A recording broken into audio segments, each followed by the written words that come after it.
Welcome to the October 9th City of Clayton Board of Adjustment meeting. The time is now 5:00 p.m.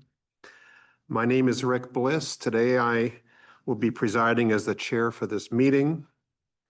We'll start with introductions of the board members, staff, and council.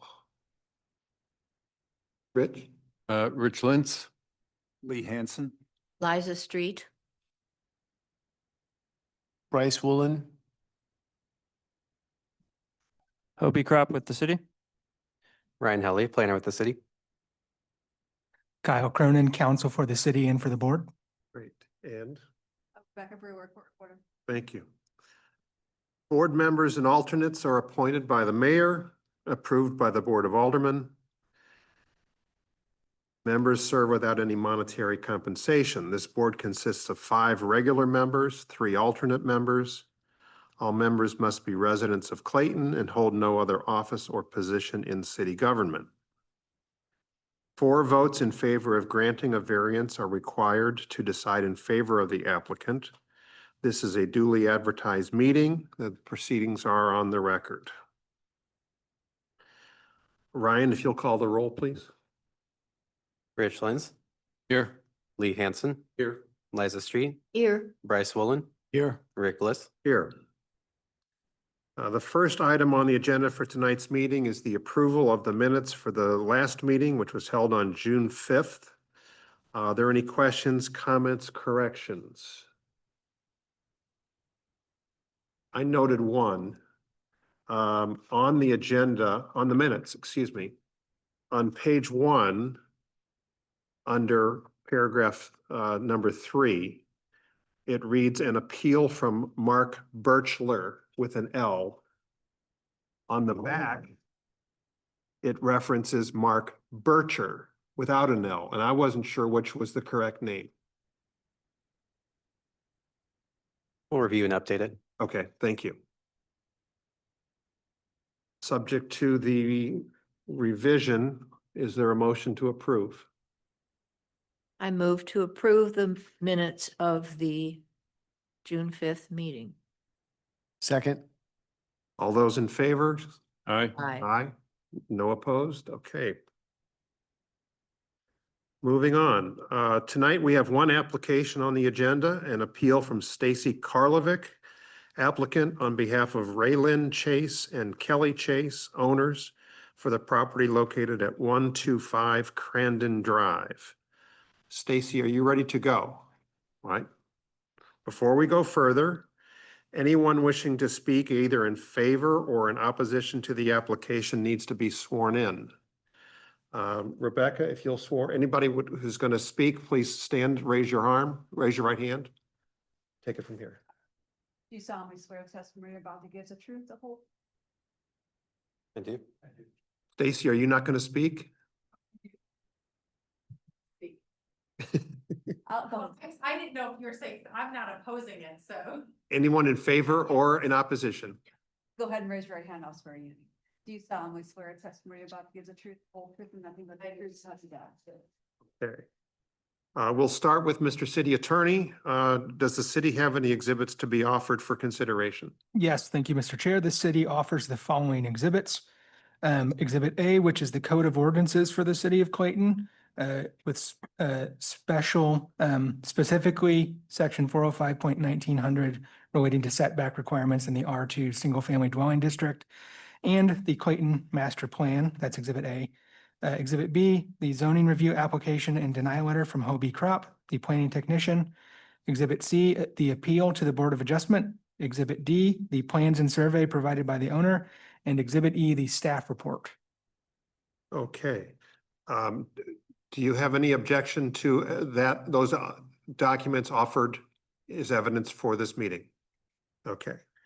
I will note that the staff report has been revised from what it was originally issued. Is that correct, Ryan? Correct. We issued a correction about the encroachments for rear yard patios. The original staff report noted that rear yard patios could encroach 12 feet. That's uncovered rear yard patios could encroach 12 feet.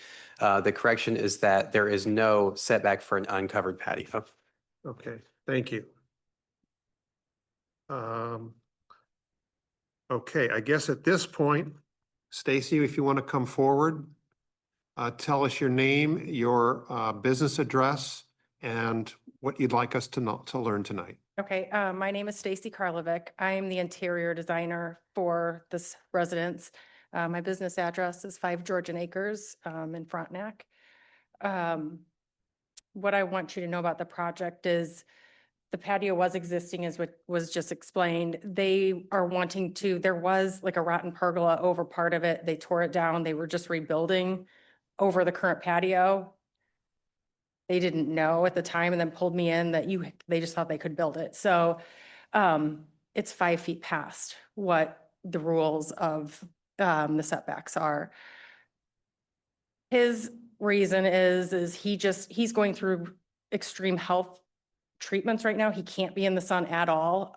So to have that in his backyard, like he can't be in the backyard right now at all because he has no cover. I'm not saying it can't be further in, like the 5 feet, but I mean, it just looks more appealing over the whole patio, just for the look of the whole neighborhood. It just made more sense to be over the whole patio. And then those high rises right behind him, I mean, they're staring down at his yard. And it's just like, anytime he's sitting out there, everybody's just like staring down at him. Being a retired pro hockey player, he wants a little more privacy, and his health conditions are more of his concern, that he wants to sit outside in his yard and he really can't because he just wants to put a roof over it.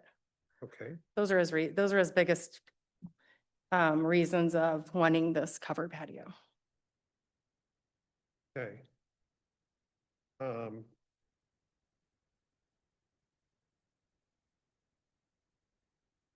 At this point, we'll ask any of the members if they have any questions. Rich? Did you say that there was a pergola there Yeah, there prior? were like 4 posts that were like rotting that they took down. So they were just putting something back where those posts were, but they put a cover on it too. I wasn't there for that part, so I can't speak on that. They pulled me in after to design like the inside of it and all of that. We don't know that whether the pergola went all the way to the end of the patio or not. Well, they put the posts right where they already had the posts, original posts. I do know that. I don't know the extent of what was above it. I never saw it, so.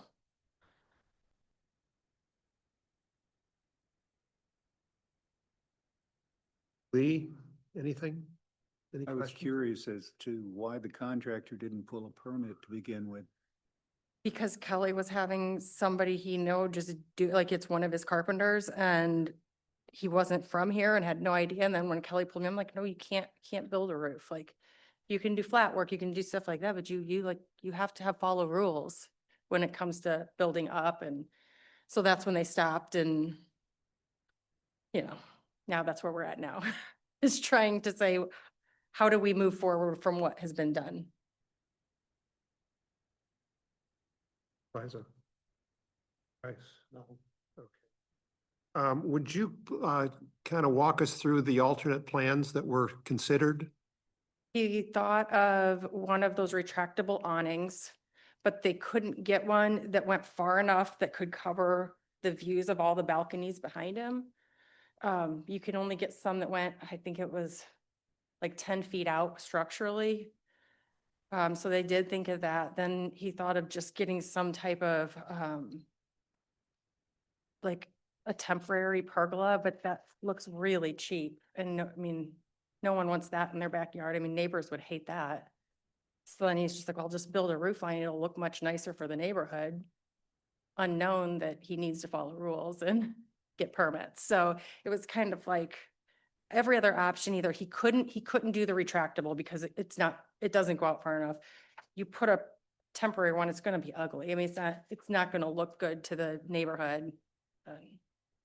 So a structure was the most aesthetically appealing addition in that space. Okay. It's just 5 feet too big. Okay. Sir, in the audience, would you like to make questions or statements or anything like that? Please come forward. Tell us your name and your address. Thank you, Stacy. Thank you all very much. My name is Paul Flotkin. I live at 122 Gay Avenue. which is the townhome directly behind the home that's we're discussing. And I'm also president of the Homeowners Association of the Townhouses of Clayton, which is the structure behind the house. Okay. So I have one point of clarification and two questions. One is, I don't think there was a pergola there. We've lived there a few years. Maybe there was one before us.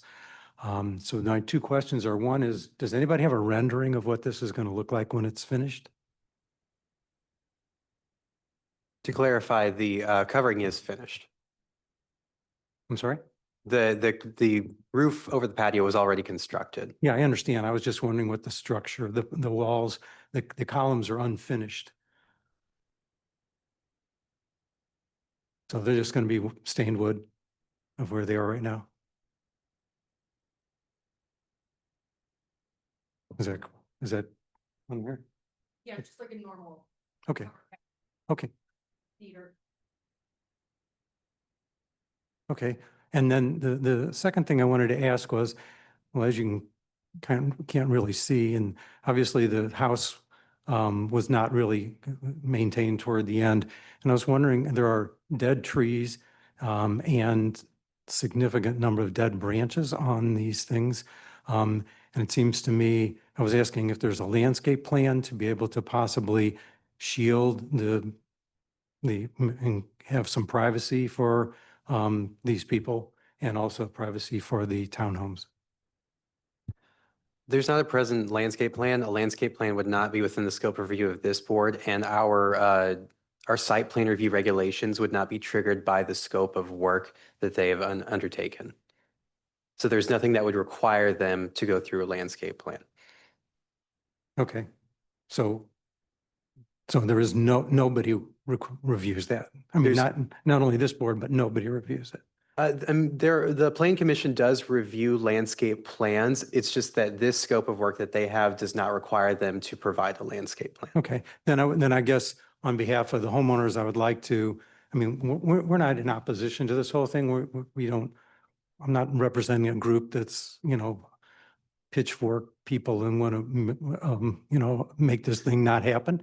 But respectfully like to know if request from the homeowner and representative that they take down some of the dead trees, which look really bad, put some type of evergreens or something like that, that eventually would provide some privacy for the homeowner that's requesting the variance, and as well as the people who live behind it. Be in agreement with that there is. And I can definitely recommend it, and I don't think that he'd be against it.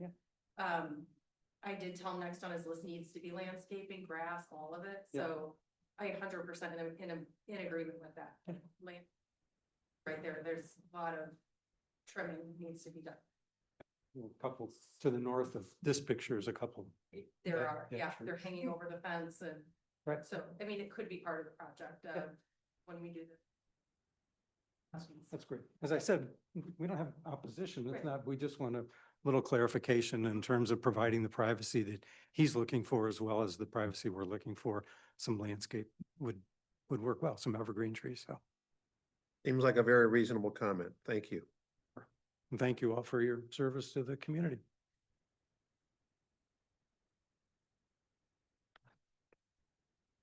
Go right ahead. I have a question for the city.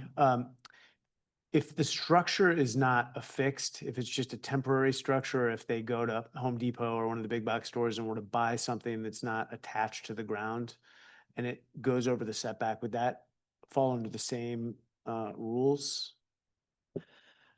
So there's a lot of context in there that's kind of hard to really pin down. If you were to go to a place like Home Depot or whatever, and you were to buy a pergola from them, you are going to at some point get to a size of pergola that does require permitting by the city. It's also going to depend on that location of the pergola. There's just a lot of moving parts to that.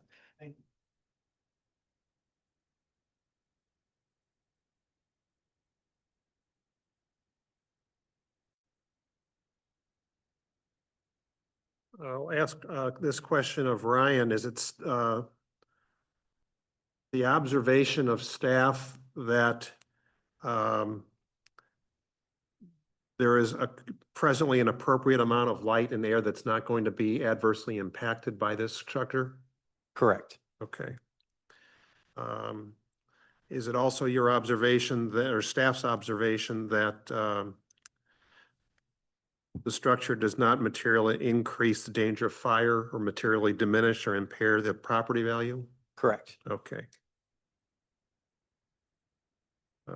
Does anyone else either here or even virtually, is anybody here virtually in the meeting? No. No one's here virtually, okay. If there are no more questions, comments, or concerns, I'll entertain a motion. And Liza, if you would allow me, I'd ask Bryce here to propose a motion that's slightly different. You and I didn't not have a chance to talk about it. So let me turn it over here to Bryce. Sure, I move to. Pardon me. Move to approve a 5-foot variance from the required rear yard setback of 30 feet, section 405.1900.a.2 of Article 13, R2, Single Family Dwelling District, to allow for a covered patio constructed without a permit at 125 Crandon Drive. Is there a second? Second. Okay. All in favor, say aye.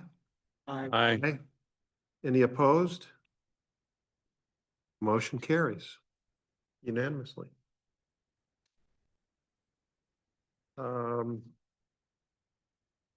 Stacy, thank you. And thank you.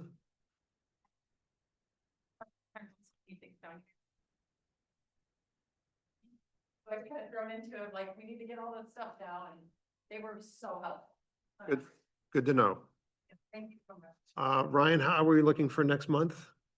I do expect that we will have a meeting. We have had a zoning review request come in. Hobie, have they submitted their appeal? They did submit that today. Okay, so they have submitted their appeal, so we will be having a meeting in November. Terrific. All right. Any other business? Is there a motion to adjourn? So moved. Second? All those in favor? Aye. Aye. Motion carries. Let the record show it's 5:18 PM and this meeting is over. Is that a record? I could have just asked the Chases.